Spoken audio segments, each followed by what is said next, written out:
그리스도 예수의 종 바울과 디모데는 그리스도 예수 안에서 빌립보에 사는 모든 성도에게 또한 감독들과 집사들에게 편지하노니 하나님 우리 아버지와 주 예수 그리스도로부터 은혜와 평강이 너희에게 있을지어다. 내가 너희를 생각할 때마다 나의 하나님께 감사하며 간구할 때마다 너희 무리를 위하여 기쁨으로 항상 간구함은 너희가 첫날부터 이제까지 복음을 위한 일에 참여하고 있기 때문이라. 너희 안에 착한 일을 시작하신 이가 그리스도 예수의 날까지 이루실 줄을 우리는 확신하노라. 내가 너희 무리를 위하여 이와 같이 생각하는 것이 마땅하니 이는 너희가 내 마음에 있음이며 나의 매임과 복음을 변명함과 확정함에 너희가 다 나와 함께 은혜에 참여한 자가 됨이라. 내가 예수 그리스도의 심장으로 너희 무리를 얼마나 사모하는지 하나님이 내 증인이시니라. 내가 기도하노라. 너희 사랑을 지식과 모든 총명으로 점점 더 풍성하게 하사 너희로 지극히 선한 것을 분별하며 또 진실하여 허물 없이 그리스도의 날까지 이르고 예수 그리스도로 말미암아 의의 열매가 가득하여 하나님의 영광과 찬송이 되기를 할렐루야. 원하노라. 오늘 본문 말씀에 하늘을 향해 시온이 솟구치는 분수처럼 또 아름답게 기쁨을 발산하며 행복하게 살고 있었던 한 사람을 우리가 만날 수 있습니다.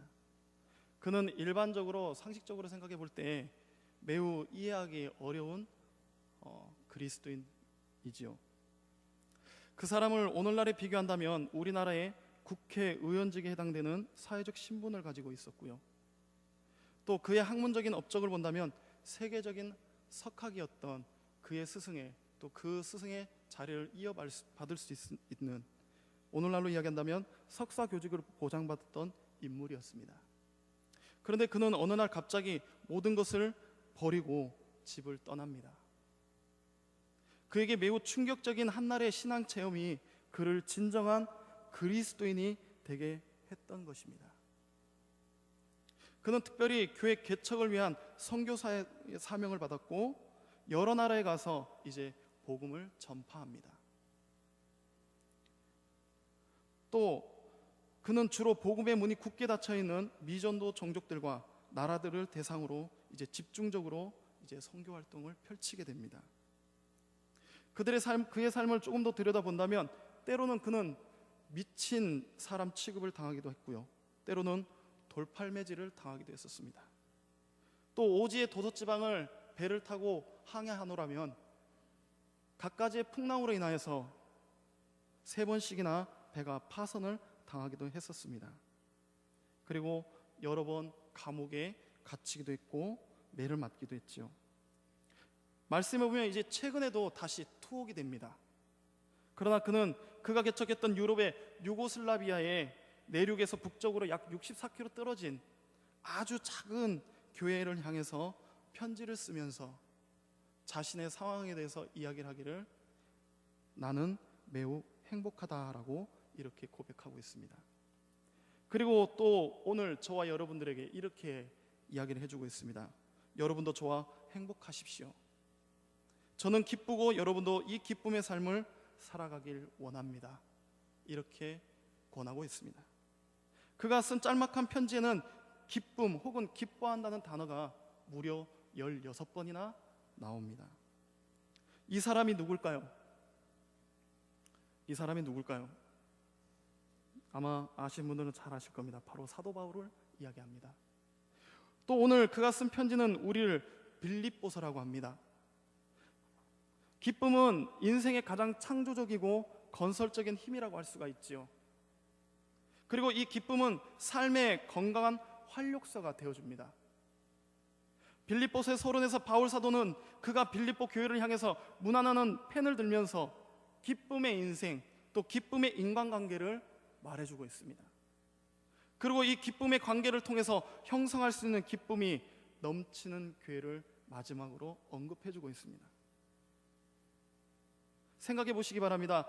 어떻게 이 짤막한 한평생을 살면서 이렇게 기뻐할 수 있을까요? 그것도 기뻐할 수 있는 인생, 또 기뻐할 수 있는 인간관계, 그리고 이런 관계를 통해서 기쁨의 공동체를 만들어낼 수 있을까요? 바울은 그들과 빌립보 교회 사이의 관계, 또 교인들 사이의 관계, 그리고 빌립보 교회를 향한 기쁨의 공동체의 가능성을 오늘 본문에서 힘있게 저와 여러분들에게 말해주고 있습니다. 어떻게 그들 사이에 이러한 연결점이, 그리고 이 놀라운 기쁨의 공동체가 될 수 있었을까요? 오늘 바울은 본문에서 이 연결점을 세 가지로 요약해서 말을 해주고 있습니다.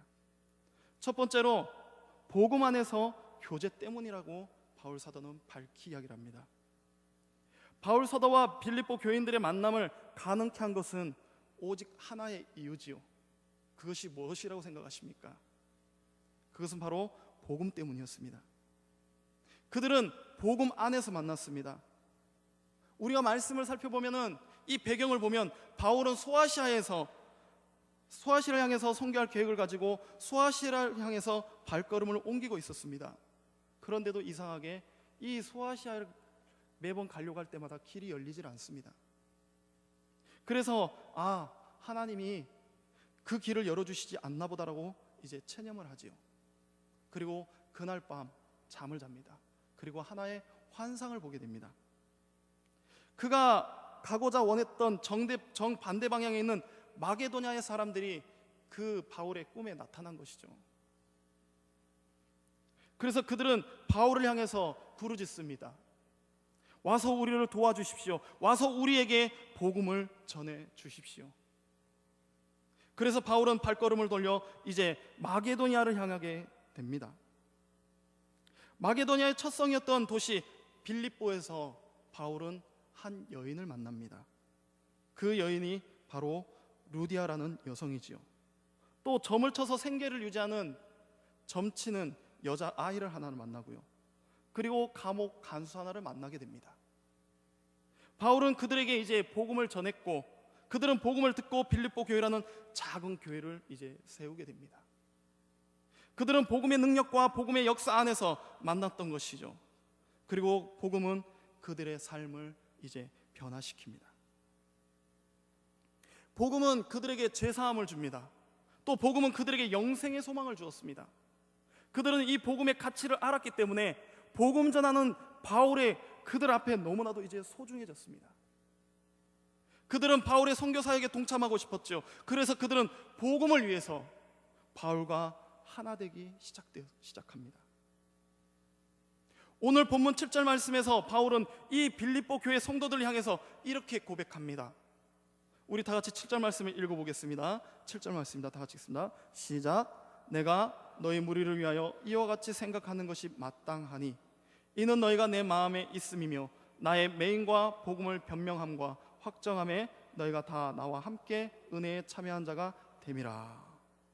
무슨 말씀입니까?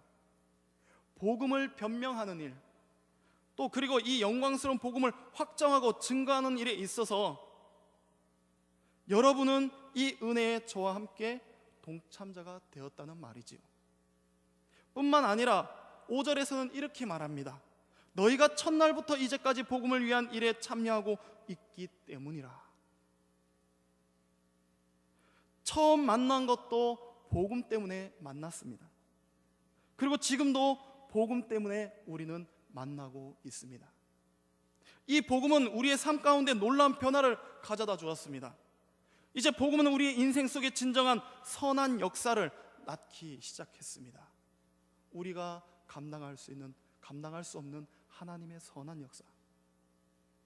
그리고 바울은 계속해서 6절에 이렇게 말합니다. 너희 안에서 착한 일을 시작하신 이가 그리스도 예수의 날까지 이루실 줄을 우리는 확신하노라. 우리가 동참하고 있는 복음의 역사, 이것은 일회용의 자선사업이 아닙니다. 저와 여러분은 그리스도 예수의 날까지 이 일을 계속해야만 되는 것이죠. 이유는 여러분과 저는 함께 복음을 경험했기 때문입니다. 바울과 빌립보 성도들은 이 복음 안에서 만나서 복음 안에서 기쁨의 샘을 만들고 있었던 거예요.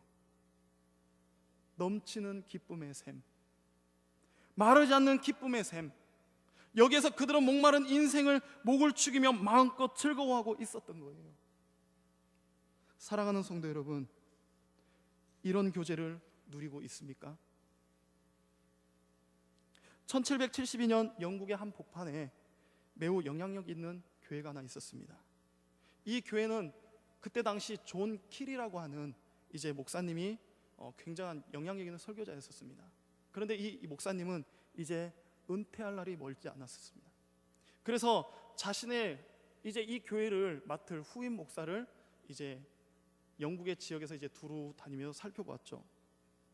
그런데 보니까 런던의 한 시골에 자그마한 교회가 하나 있었습니다. 그런데 아주 성실하게 목회를 잘하고 있었던 존 퍼시트라는 목사님을 알게 됩니다. 그래서 그 퍼시트 목사님을 사역하는 것을 보고, 이 목사님이면 이 도시의 이 교회를 맡아서 운영할 수 있겠구나, 잘 목양할 수 있겠구나. 그래서 자신의 후임자로 이제 청빙을 하게 됩니다. 시골교회를 담임하고 있는 이 퍼시트 목사님에게는 이 기회는 더할 나위 없는 아주 좋은 기회죠. 영국 전체에 또 복음을 통한 영향력을 심을 수 있는 기회였습니다. 그래서 그는 청빙을 기꺼이 수락합니다. 오랜 세월 복음을 통해 작은 교회를 섬겨오며 함께 사랑을 나눴던 교인들을 곁을 떠나는 것이 매우 마음은 아픈 일이었지만, 하나님의 새로운 부르심을 알고 그는 자기의 목사관의 짐을 쌓기 시작하고 이제 마차에 그 짐을 싣기 시작합니다. 그런데 교회 뜰을 떠날 때에 가만히 있던 이제 지켜보았던 교인들이 이제 한둘씩 모이기 시작합니다. 시골교회에서 고생하는 목사님을 붙잡고 싶은 마음 굴뚝 같았지만은 이 성도들은 떠나가는 목사님을 감히 붙잡을 수 없었고, 교우들은 흐르는 눈물을 마음으로만 삼켜야만 했었습니다. 그리고 목사님을 전송합니다. 그런데 갑자기 목사님의 사모님이 그 자리를 팍 차고 일어납니다. 그러면서 말하길, 여보, 작은 교회지만 이처럼 놀라운 사랑의 교제와 이토록 놀라운 복음 안에서 함께 교제를 나누었던 이들을 우리가 어떻게 떠날 수가 있어요? 다시 한번 하나님께 기도하고 다시 한번 생각해 봤으면 좋겠어요. 이렇게 간청을 합니다. 이 말을 들은 목사님은 걷잡을 수 없는 격정을 참지 못하고 묵묵히 목사관으로 들어갑니다. 그리고 흐르는 눈물을 주체하지 못하고 계속 기도를 합니다. 그리고 잠시 후에 이 목사님은 자기 주머니에서 펜을 하나 꺼내 들어서 성령님께서 감동하시며 전해주는 말을 받아 적기 시작합니다. 그러면서 하나의 시를 적기 시작하는데요, 그것이 우리 찬송가 221장을 보시면 그 시가 바로 이 존 퍼시트 목사님이 성령의 감동에 의해서 지었던 찬양입니다. 그 찬송의 내용을 제가 읽어드리면요, 주 믿는 형제들 사랑의 사귐은 천국의 교제 같으니 참 좋은 친교라. 하나님 보좌 앞 다 기도드리니 우리의 믿음 소망이 주 안에 하나라. 피차 슬픔과 수고로 나누고 늘 동고동락하면서 참 사랑 나누네. 또 이별할 때에 만비록 슬퍼도 주 안에 교제하면서 또다시 만나리. 그는 이 교제를 끊을 수가 없어서 이제 그 청빙을 과감하게 거절합니다. 그리고 열심히 성실하게 다시 그 시골교회를 잘 섬깁니다. 그런데 1973년에 또 한 번의 기회가 옵니다. 영국의 침례대학교 대학장으로 이제 발탁이 되어서 또 청빙이 들어옵니다. 비록 어려운 생활 환경 속에서도 하나님의 사랑이 얽히고 설킨 이 교회 성도들이 너무 좋기 때문에 이 대학장 자리까지도 그는 거절하였습니다. 사랑하는 성도 여러분, 여러분은 이런 교제를 아십니까? 그리스도 안에서 복음 안에서 나누는 성도들의 이런 아름다운 교제의 비밀을 아십니까?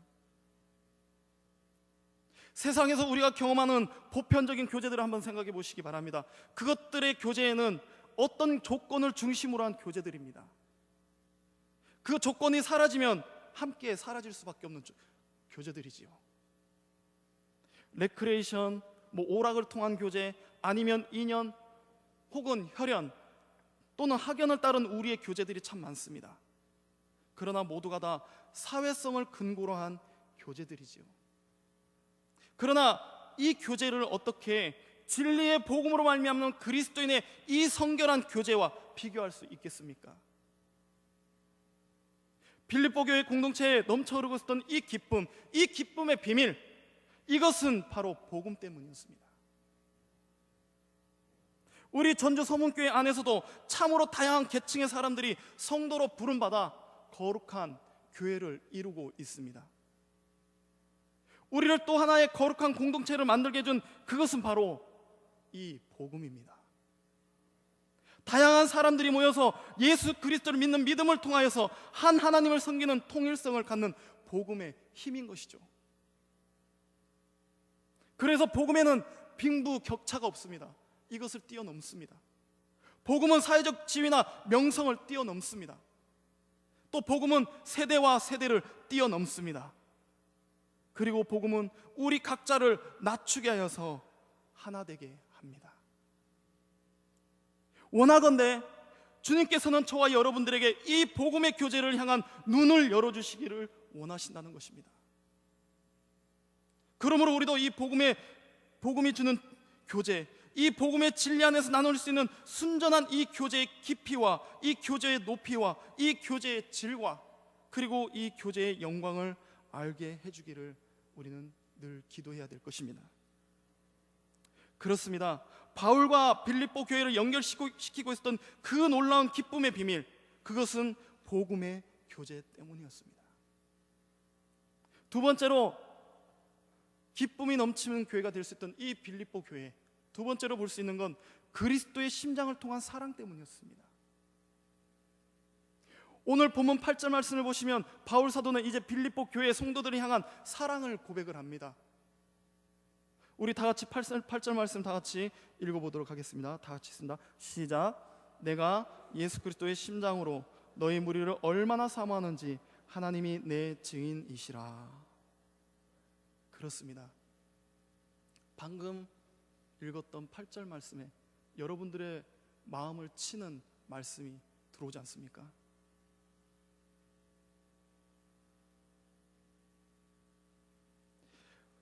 바울 사도 빌립보 교우들을 향한 사랑의 고백, 우리도 이 말씀으로 한번 옆에 분들에게 이렇게 한번 고백 한번 해볼까요? 우리 옆에 분들의 이름과 직분을 불러도 좋습니다. 뭐 성도라고 불러도 좋습니다. 옆에 분들의 손을 딱 잡으시고, 지난번에 이렇게 보니까는 다 같이 하는 걸 저는 원하는데 하시는 분들만 하시더라고요. 자, 오른쪽, 이제 제 손입니다. 이쪽 오른쪽에 있는 분들, 오른편에 있는 분들이 왼편 분들에게 먼저 고백하겠습니다. 내가 예수 그리스도의 심장으로 우리 성도님을 사랑합니다. 자, 한 번 더 해주시기 바랍니다. 한 번 더. 시작. 예, 받았으면 이제 왼편에 계신 분들은 다시 오른편에 드려야겠죠. 자, 이제 왼편에 계신 분들이 오른편에 계신 성도님들에게 똑같이 합니다. 내가 예수 그리스도의 심장으로 우리 장로님을, 우리 권사님을, 우리 집사님을, 성도님을 사랑합니다. 두 번 고백하겠습니다. 시작.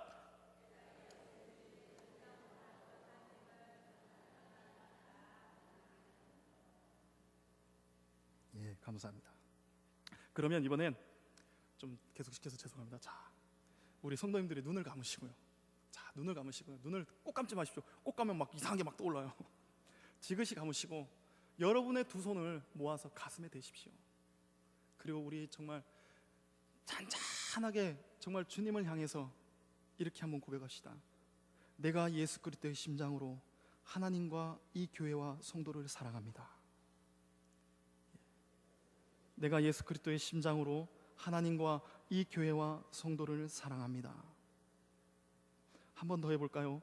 내가 예수 그리스도의 심장으로 하나님과 이 교회와 성도를 사랑합니다. 눈을 뜨시기 바랍니다.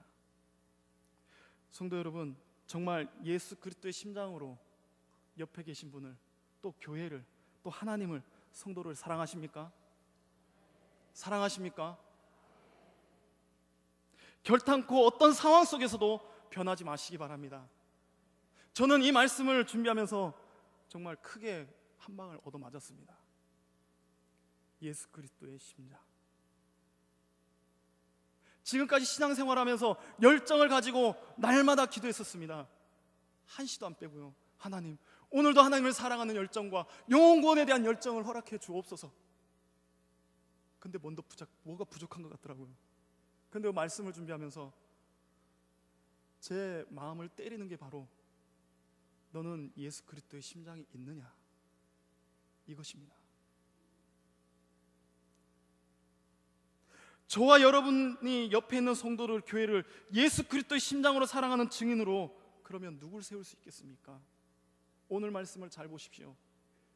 예수 그리스도의 심장을 소유하고 있는 저와 여러분들의 증인이 누가 되시는지 말씀을 보시기 바랍니다. 바로 하나님이 저와 여러분들의 증인이십니다. 그런데 바울은 이 사랑을 단순한 인간적인 사랑을 고백하지 않습니다. 바울이 이렇게 사랑할 수 있는 이유는 저 깊은 곳에 있는 그리스도의 심장, 이 심장 때문이었어요. 저와 여러분들이 열정이 식어졌다면 그리스도의 심장을 소유하지 못했던 것입니다. 오래도록 신앙생활했지만 그 어떤 감정도, 그 어떤 삶의 변화도 없다면 아마 이 그리스도의 심장을 소유하지 못했을 거라고 생각합니다. 바울은 그리스도의 사랑을 체험했고 동일한 그 사랑을 빌립보 성도들에게 전달하고 싶어 했던 것이죠. 그 사랑, 그가 체험한 그리스도의 사랑은 바로 이 바울 사도가 보내는 모든 문안 편지 가운데 나타낸 두 가지 단어로 요약됩니다. 1장 2절 말씀을 보시기 바랍니다. 하나님 우리 아버지와 주 예수 그리스도로부터 은혜와 평강이 너희에게 있을지어다. 여기에 바울의 위대한 신앙 고백이 두 가지가 나옵니다. 그 두 단어는 다른 게 아니라 바로 은혜와 또 하나는 평강입니다. 은혜라는 단어의 뜻이 뭡니까? 받을 자격이 없는 사람들에게 베풀어지는 하나님의 호의, 하나님의 사랑을 은혜라고 합니다. 우리는 하나님의 사랑을 받을 자격이 없는 자들이에요. 그럼에도 불구하고 그가 우리를 사랑하셨습니다. 이 조건을 뛰어넘는 사랑, 이것이 바로 하나님의 은혜인 것이죠. 이 은혜로 말미암아 저와 여러분들은 구원을 받았습니다. 바울은 동일한 이 은혜가 자기 주변의 이웃들에게 자기를 통해서 전달되기를 그렇게 간절히 원하고 있습니다.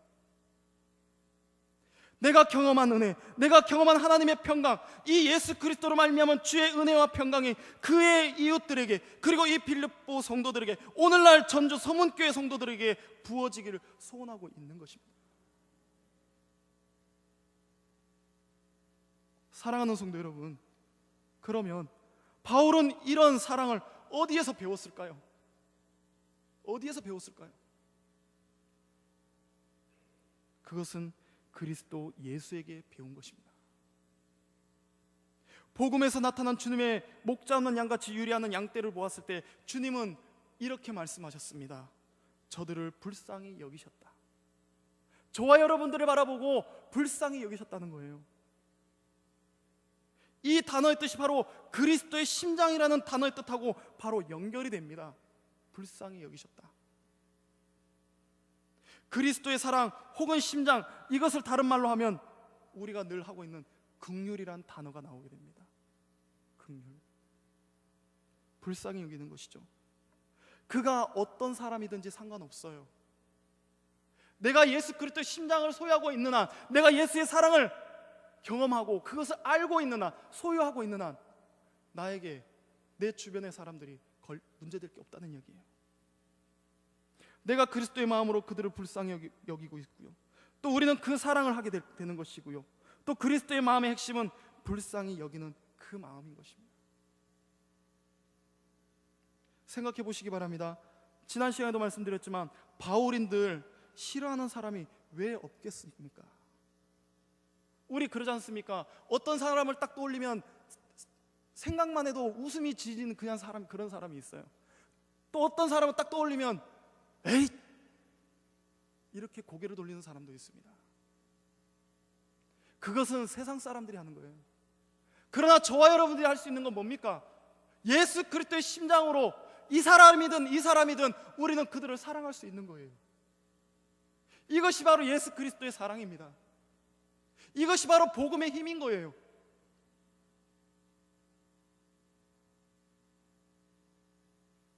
우리는 항상 이 긍휼이라는 단어, 나를 사랑하시는 주님 앞에 우리는 이렇게 생각할 수 있어야 됩니다.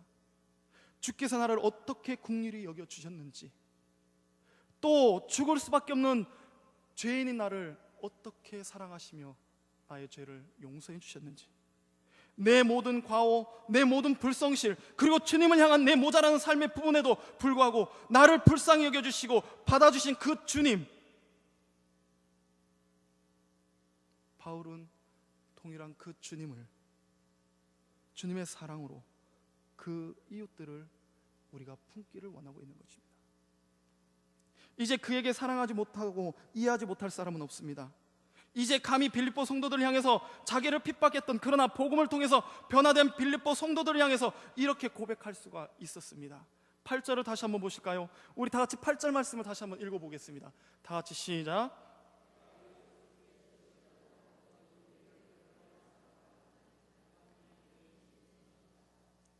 아멘. 예수 그리스도의 심장으로 사랑할 수 있어야 됩니다. 이 공동체를 만들고 있었던 신사는 기쁨의 활력, 어디서 온 것이라고요? 이 그리스도인들 안에 자리 잡고 있었던 예수 그리스도의 심장 때문이에요. 주님의 심장 소리가 여러분들 안에서 들리십니까? 그렇습니다. 주님께서 저와 여러분들에게 당신의 심장을 주길 원하세요. 주님은 바울과 빌립보 성도들을 연결하고 있었던 이 기쁨의 연결고리, 이 빌립보 공동체 안에 넘쳐 흐르는 기쁨을 보고 싶어 했던 바울의 소원, 그것은 무엇 때문이었습니까? 그리스도의 심장 때문입니다. 그리스도의 심장. 마지막으로 세 번째, 빌립보 교회가 기쁨이 넘치는 교회가 될 수 있었던 것은 사랑의 기도 때문에 가능할 수 있었습니다. 바울은 이 그리스도의 심장을 가졌다고 다 된 것일까요?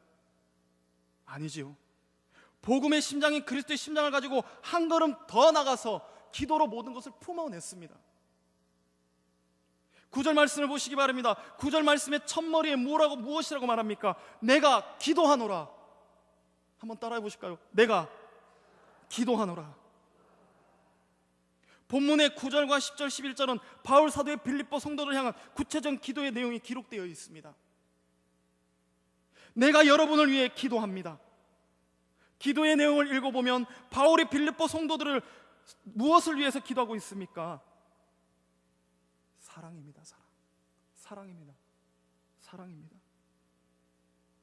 9절 한번, 우리 9절을 다시 한번 다 같이 읽어볼까요? 9절 말씀 읽겠습니다. 시작. 내가 기도하노라 너희 사랑을 지식과 모든 총명으로 점점 더 풍성하게 하사. 사도 바울은요, 사랑이 정지된 것으로 생각하지 않습니다. 여러분들이 지금 느끼고 있는 예수 그리스도의 사랑 멈춰 있습니까? 아니면 성장하고 있습니까? 사랑은요, 자라나는 거예요. 자라나는 거예요. 바울은 빌립보 교회 성도들의 사랑이 자라나길 원했습니다. 그래서 그 사랑이 점점 더 풍성해지길 원해서 기도하고 있는 겁니다. 그래서 말씀에 너희의 사랑을 지식과 모든 총명으로 점점 더 풍성하게 하사. 성도 여러분, 사랑이 없는 지식 생각해 보셨습니까? 사랑이 빠진 지식, 진정한 사랑이 빠진 지식, 사랑이 없는 총명을 한번 생각해 보셨습니까? 그것은 얼마나 차가운 것입니까? 바울은 그들이 사랑이 있는 지식, 사랑이 있는 총명한 사람 되기를 구하고 있는 거예요. 그러므로 진실로 허물 없이 그리스도의 날까지 사랑의 인격으로 성숙해 가기를 바로 바울은 소망하고 있는 것입니다. 그 성숙의 소망이 바로 본문의 11절의 말씀이지요. 예수 그리스도로 말미암아 의의 열매가 가득하여 하나님의 영광과 찬송이 되기를 원하노라. 우리 교회가, 저와 여러분들의 신앙이 의의 열매로 가득하면 하나님의 영광과 찬송이 자연스럽게 된다는 겁니다. 하나님의 영광이 되는 존재, 하나님의 찬양이 될 수 있는 존재, 하나님께 기쁨이 되는 존재로 자라나길 위해 기도하시기 바랍니다. 이것이 복음이라고 하는 그리스도의 심장을 기도로 그 사랑을 품어내고 있는 거예요. 바울은 기도를 믿었습니다. 바울이 그들을 위해서 기도할 때 어쩌면 바울은 변화되어 가는 빌립보 교회 성도들의 환상을 보고 아마 이 말씀을 기록했을 것 같아요. 얼마나 감격적이고 얼마나 정말 하나님의 놀라운 그 기쁨이 넘쳐납니까? 이 시간 성도님, 여러분의 자신을 이 말씀에 놓고 한번 빗대어 보시기 바랍니다. 그들을 위해서 기도하고 있었던 바울의 마음속에는 한량없는 기쁨이 이렇게 넘쳐 흘렀던 거예요. 주께서 이들을 이렇게 변화시켜 주실 것이다. 어떻게 기뻐하지 않을 수 있겠습니까? 4절 말씀을 보시기 바랍니다. 바울은 빌립보 교회 성도들을 향한 인사의 첫머리에서 이렇게 기도를 합니다. 간구할 때마다 너희 무리를 위하여 기쁨으로 항상 간구함은, 간구할 때마다 너희 무리를 위하여 기쁨으로 항상 간구한다고 합니다. 어떻게 해요? 하나님, 저들을 사랑의 사람으로 성숙시켜 주시옵소서. 사랑의 사람으로. 저와 여러분들이 기도의 능력을 믿는다면 저나 여러분들이나 그들이 변화하는 모습을 볼 수 있어야 돼요. 이게 바로 능력 있는 기도겠지요. 응답 있는 기도겠지요. 저와 여러분들이 드리는 기도 확신을 가지고 계십니까? 그들의 변화하는 환상을 본 바울의 마음이 얼마나 기뻤겠습니까? 지금은 이들이 나를 얼마 정도 실망시킬지 모릅니다. 그러나 마침내 주의 은혜 아래 성숙해가는 놀라운 성도들의 모습을 봤을 때 바울의 마음속에는 넘치는 기쁨이 자리 잡고 있었던 거예요. 바울의 마음속에서 너희는 너희 안에서 착한 일을 시작하신 이가 그리스도 예수의 날까지 이루실 줄을 우리는 확신하노라. 기뻐하고 감사할 수 있었습니다. 그래서 바울은 이렇게 이야기합니다. 4절 말씀을 보십시오. 내가 기쁨으로 여러분을 위해 기도합니다. 여러분, 기쁨으로 간구하는 것 어떤 것일까요? 우리는 때때로는 눈물을 흘리며 또 눈물을 흘려서 기도할 필요성을 알고 있습니다. 그러나 때로는 기쁨으로 감사의 기도를 할 필요도 있어요. 저와 여러분들은 이렇게 기쁨으로 주님 앞에 감사의 기도를 드리는 것을 좀 배워야 됩니다.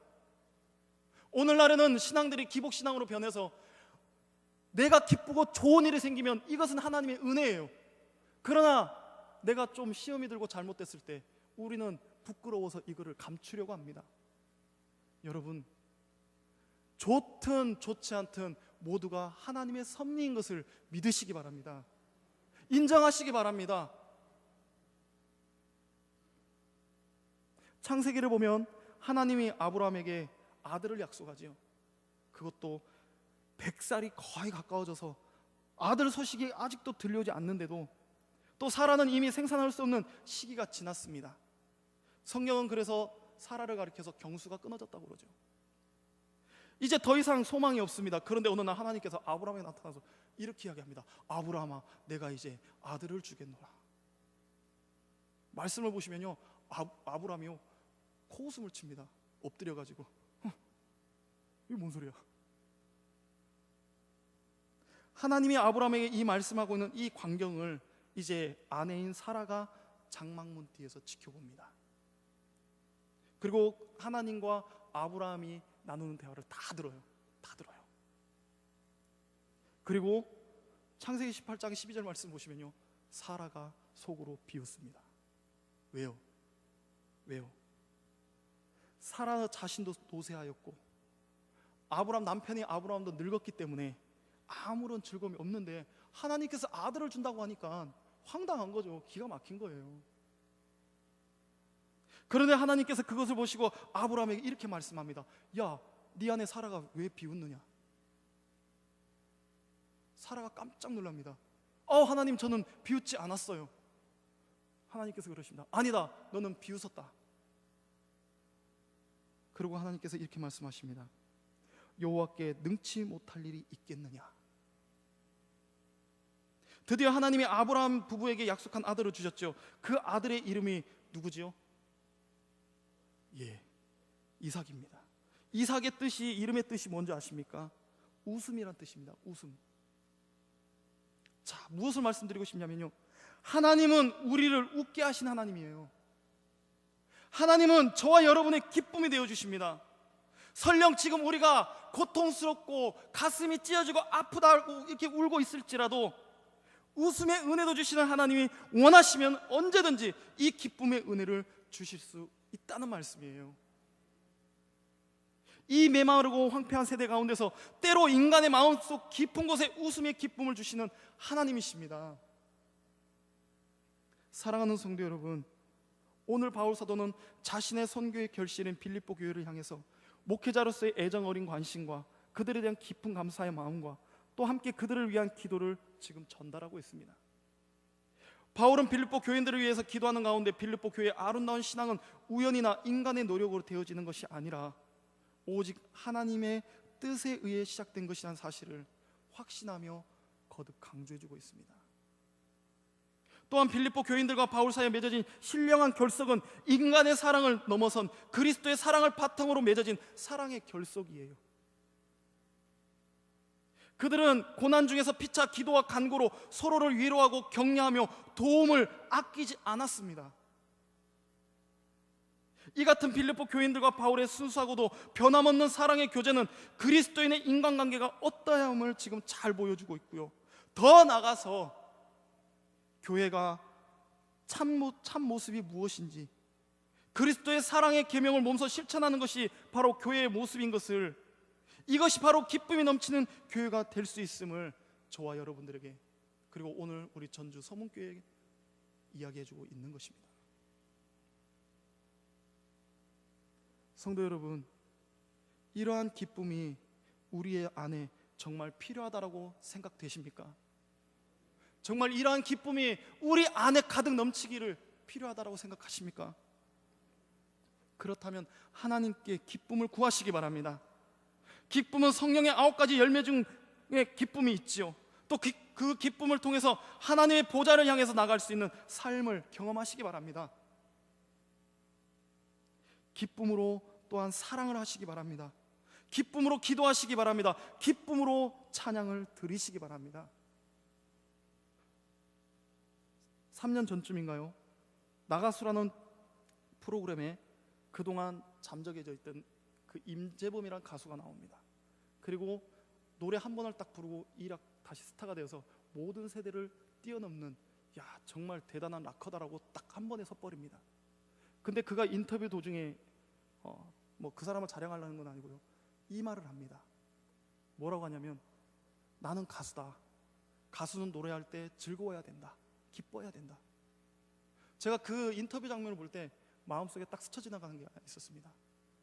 야 그래, 가수들도, 세상을 노래하는 가수도 저렇게 기쁘게 노래를 하려고 하는데 왜 우리 그리스도인들은, 하나님을 믿는 사람들은 왜 막 고독해야 되고 애써 막 심오한 척 해야 되고 왜 이렇게 신앙생활을 해야 되는 이유가 뭘까? 정말 기쁨으로 신앙생활을 할 수 없을까?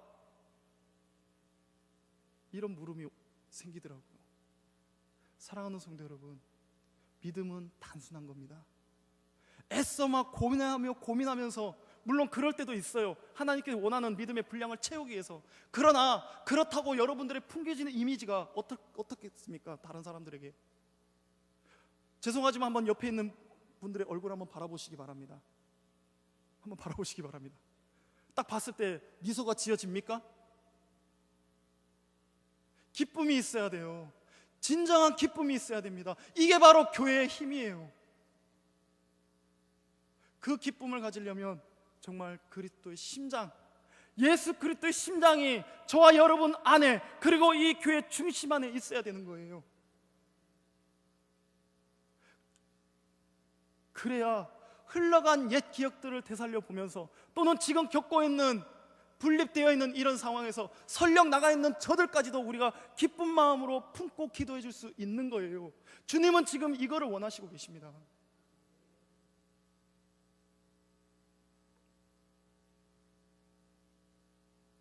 기쁨으로 인간관계를 바르게 정립하는 은혜를 경험하시기 바랍니다. 우리의 가정들이 넘치는 기쁨을 경험하시기 바랍니다. 우리의 교회 공동체가 주께서 주시는 기쁨으로 채워지는 놀라운 은혜를 사모하며 나가시기 바랍니다. 어둡고 캄캄한 세대, 그리고 이 메마른 황폐한 세대를 이길 수 있는 기쁨을 주님께 간구하시기 바랍니다. 이 기쁨은 우리에게 기쁨의 공동체를 능히 만들어줍니다. 지쳐있고 괴로워 고달파하며 슬퍼하고만 있는, 웃음을 잃어버린, 또 인상만 쓰고 있는 우리를 주님께서 기쁨으로 변화시켜 주십니다. 그래서 요한복음 15장 12절 11절에 주님께서 이렇게 말씀하셨습니다. 내 기쁨이 너희 안에 있어 너희 기쁨을 충만하게 하려 함이라. 주님께서 이렇게 말씀하셨는데도 불구하고 아직도 내 마음속에 근심과 염려와 인상을 팍 쓰고 있다면 주님으로 만족하지 못하는 삶을 살고 있는 거예요. 오늘 우리 전주 서문교회가 기쁨이 넘치는 교회가 되기를 원하고요, 또 기쁨이 넘치는 성도가 되기를 원하므로 복음 안에서 교제하고요, 그리스도의 심장으로 사랑하고 기도로 그 기쁨의 은혜를 구하시는 저와 여러분들이, 그리고 우리 서문교회가 되기를 주님의 이름으로 축원합니다.